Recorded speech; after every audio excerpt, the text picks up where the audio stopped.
Na Central Globo de Produção, no Rio de Janeiro, está começando o último debate entre os candidatos à presidência. No estúdio, nós temos 80 eleitores que ainda não decidiram em quem vão votar. Eles foram selecionados por uma pesquisa do Ibope em todas as regiões brasileiras. Cada eleitor formulou 5 perguntas sobre temas gerais. Da lista de 400 perguntas, nós selecionamos 12 e os 12 autores perguntarão diretamente aos candidatos. Vai funcionar mais ou menos assim.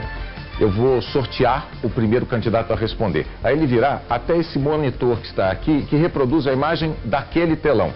O candidato vai tocar num desses 12 retângulos que o painel mostra. Aí vai aparecer o nome de um eleitor indeciso, a cidade e o estado onde ele mora. E o tema da pergunta que ele vai fazer. O eleitor que está aqui na plateia terá 30 segundos para fazer a pergunta exatamente como ela foi formulada e referendada por um funcionário do Ibope.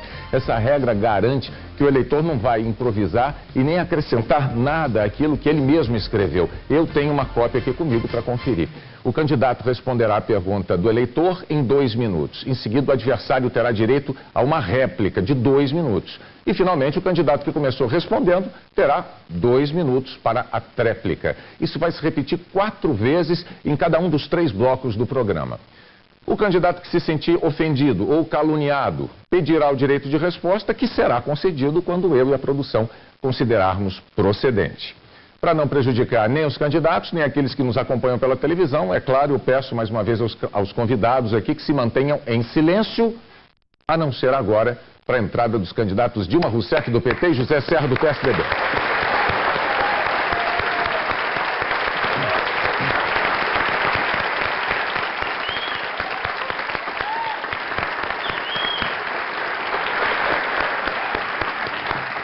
Candidata Dilma Rousseff, muito obrigado pela presença, uma boa noite para a senhora, bom debate. Boa noite, Bonner, boa noite, jornalistas da Rede Globo, boa noite, os eleitores indecisos que enriquecem hoje o nosso debate, boa noite, candidato, boa noite você que nos acompanha em casa, desejo a todos nós um bom debate. Candidato José Serra, boa noite para o senhor, bem-vindo, obrigado pela presença. Um abraço a você, meu boa noite aos eleitores que aqui estão, que representam milhões de brasileiros. Boa noite à candidata Dilma, boa noite aos presentes e boa noite aos telespectadores de todo o Brasil que vão nos assistir. Então vamos lá? Vamos começar. A primeira coisa que eu faço como mediador do debate é sortear qual dos senhores será o primeiro candidato a responder a uma pergunta. Eu tenho 2 fichas aqui, embaralhadas inúmeras vezes. É José Serra quem responde a primeira pergunta. Candidato, por favor, toque um dos retângulos desse painel atrás do senhor. O eleitor de São Paulo vai fazer uma pergunta sobre funcionalismo. Por favor, Mr. Lee, não é isso? Mr. Lee. Meu nome é Mr. Lee Rego, tenho 34 anos, sou técnica em educação e moro em São Paulo. Eu, como cidadã, sei o quanto é difícil e burocrático e muitas vezes até impossível o acesso aos serviços públicos. Mas, como funcionária pública, sei também que isso é consequência de baixos salários e nenhuma perspectiva de crescimento nem de plano de carreira. Simplesmente alguém presta um concurso, passa a ser funcionário público e é esquecido. Quais as propostas que atendam ao mesmo tempo o cidadão e o funcionário público? Obrigado, Mr. Lee. Candidato Serra, 2 minutos. Obrigado, Mr. Lee. Na verdade, é uma pergunta muito oportuna. Para que as pessoas sejam bem atendidas no Brasil, é preciso ter um funcionalismo qualificado, um funcionalismo que realmente assuma a condição de servidor público.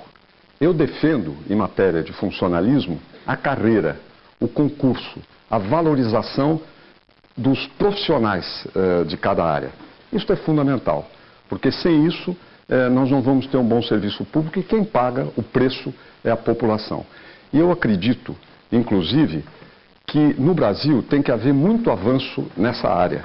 Nós devemos prestigiar, dar força aos funcionários de carreira, fazer concurso sempre que houver condição legal para isso, porque o concurso valoriza o mérito e tem que ter também incentivo material ao longo do tempo, para que as pessoas se sintam motivadas. Isso vale para a educação, isso vale para a saúde, isso vale praticamente para todas as áreas de governo.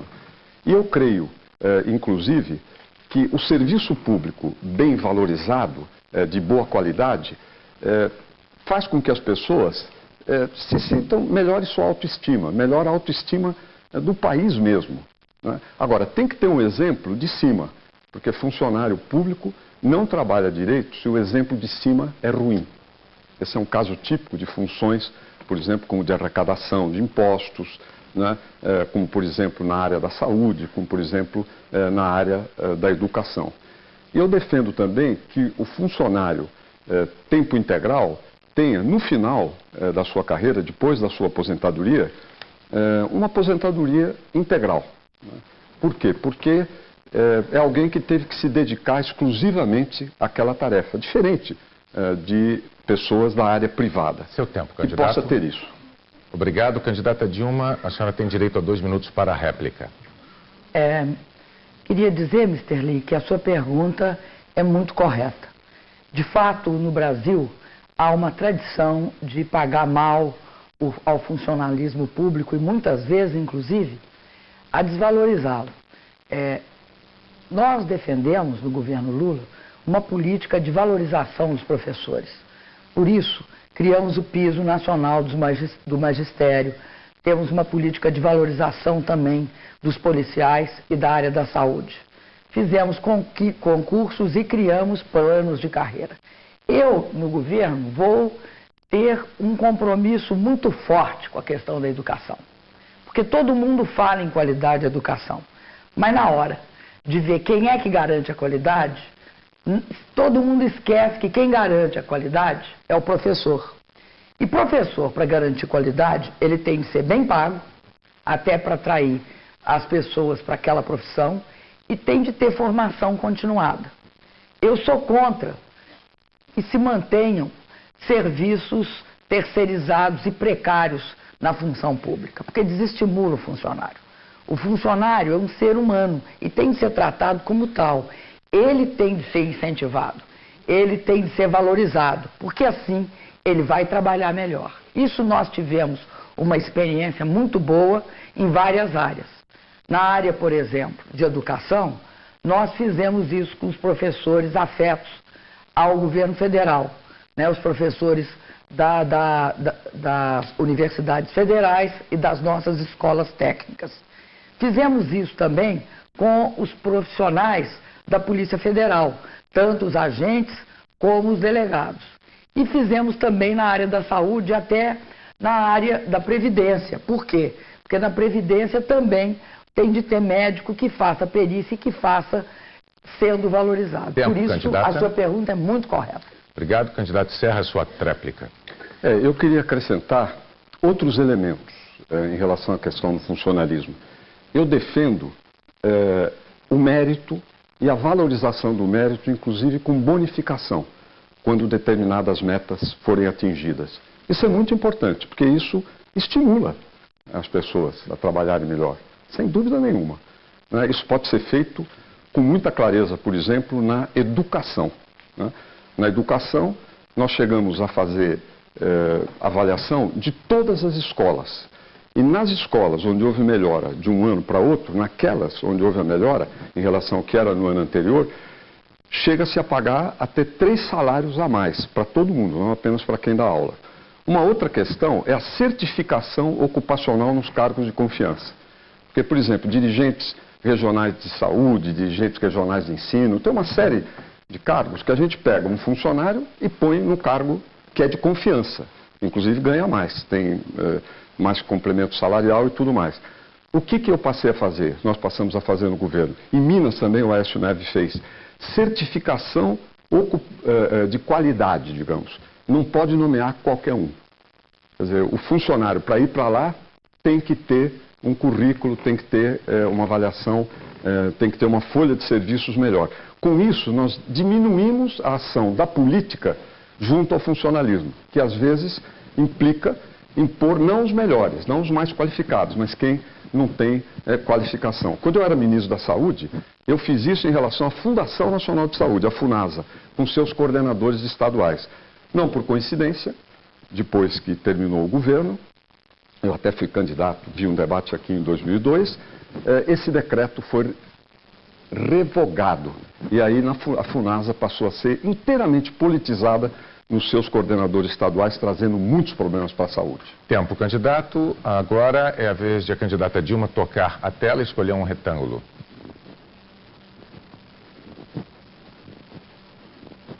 Muito bem. Vamos falar então de agricultura com o Robinson, de Porto Alegre. Robinson, pode fazer pergunta, por favor. Meu nome é Robinson Luiz, tenho 30 anos, sou casado, tenho um filho e moro em Porto Alegre. Sou funcionário público, trabalhei na agricultura até aos 19 anos, saí porque não tinha garantia de renda. Depois de muita luta, consegui progredir.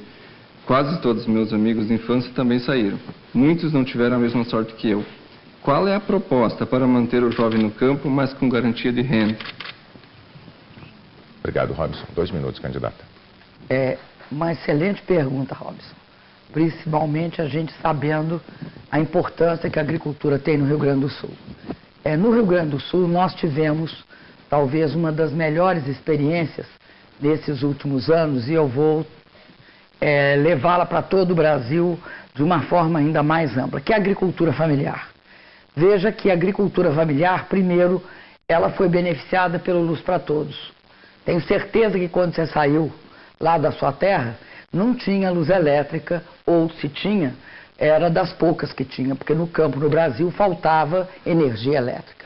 Hoje tem energia elétrica que permite o uso, né, de irrigação, o uso e a melhoria de vida das pessoas na região.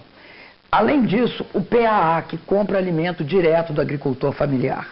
Além do PAA, eu queria destacar que de 10 tratores vendidos, 8 tratores de pequeno e médio porte foram vendidos para a agricultura familiar com financiamento do governo do presidente Lula. Mas, sobretudo, eu considero que tem de ser dado, e é isso que eu me comprometo, tem de ser dado para o filho do agricultor e para o agricultor as mesmas condições da cidade. Senão ele sai e vai procurar a cidade, porque no campo não tem educação de qualidade, não tem uma habitação adequada.